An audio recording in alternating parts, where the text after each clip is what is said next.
There are moments in life when the noise of the world becomes too loud, when the constant rush of expectations, conversations, and obligations drowns out the quiet voice within us. Finding Strength in Solitude is not just a book, it's a journey into the heart of that silence. It gently takes us by the hand and leads us inward, where true strength, clarity, and purpose are often waiting to be rediscovered. At its core, this book is about transformation, not through chaos or external struggle, but through stillness. It introduces us to the idea that solitude is not loneliness, and being alone is not a curse, but rather a sacred space, a doorway to deeper understanding. The world often teaches us that value is found in connection, in crowds, in productivity, but this book whispers a different truth, that your worth is not dependent on how visible you are to others, but on how connected you are to yourself. We follow the journey of a central character, Ava, a woman who once defined her identity through her relationships, career, and the many roles she played. She was a mother, a wife, a friend, a professional, constantly in motion, constantly available, constantly giving. But somewhere along the way, she lost her sense of self. There was a quiet ache in her soul that no amount of praise, success, or affection could soothe. And then life, as it often does, offered her a pause, not a gentle one, but a painful, necessary interruption. A divorce, a career shift, her children moving away. The silence that followed felt like abandonment at first. But it became something else. As Ava steps into solitude, she initially resists it. She tries to fill it with distractions, endless scrolling, binge-watching shows, reaching out to people out of habit rather than desire. But none of it satisfies the void. And so, finally, she sits with herself. Just sits, and in that sitting, in that brave act of not running away, she begins to hear herself again. This book beautifully illustrates that solitude is not about isolation from others, but reunion with oneself. It is in the still moments, the quiet mornings, the slow walks alone, where Ava begins to remember who she truly is, not in relation to others, but as a soul with her own rhythm, needs, and dreams. She rediscovers simple joys, journaling, gardening, meditating, reading poetry, listening to the wind.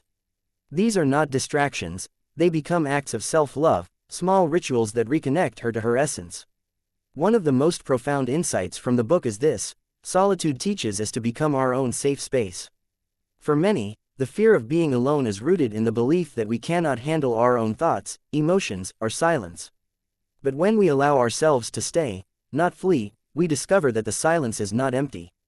It's full of answers. Ava realizes that many of her previous choices were rooted in fear, fear of not being loved, fear of disappointing others, fear of failure. In solitude, those fears rise to the surface, but instead of being drowned by them, she learns to meet them with compassion. She begins to talk to herself not as a critic, but as a friend. There's a moment in the book, simple yet powerful, where Ava is sitting on her porch during sunset, wrapped in a shawl, drinking tea. Nothing extraordinary is happening, and yet, she is overwhelmed by a sense of peace she hasn't felt in years. That moment encapsulates one of the book's core messages: strength is not always loud or dramatic. Sometimes, it's quiet. It's the strength to be still, the strength to feel, the strength to begin again. Finding Strength in Solitude also challenges the modern myth that we must always be on, always connected, always responding. It critiques the idea that our value lies in our availability to others rather than our alignment with ourselves. Through Ava's journey, we are reminded that disconnecting from the world is not selfish, it's essential. Not forever, but for long enough to come back to ourselves. Only when we are full within can we give to others without losing ourselves in the process. The book weaves in the wisdom of ancient teachings as well, drawing on the practices of mindfulness, stillness, and inner observation found in philosophies from the East and contemplative traditions of the West. These teachings serve as a backdrop to Ava's transformation, showing that the path she walks has been walked by sages, seekers, and mystics for centuries. And while the world may have changed, the inner terrain of the soul remains timeless. Another key lesson from the book is about boundaries. Solitude teaches Ava where her true energy goes, and where it should no longer flow. She learns to say no, not with guilt, but with grace.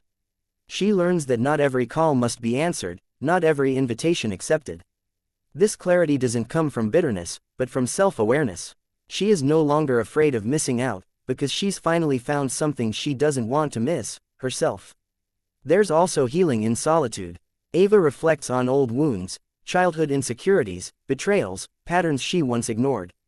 Solitude becomes a space where healing begins. She writes letters she doesn't send. She cries without needing to explain.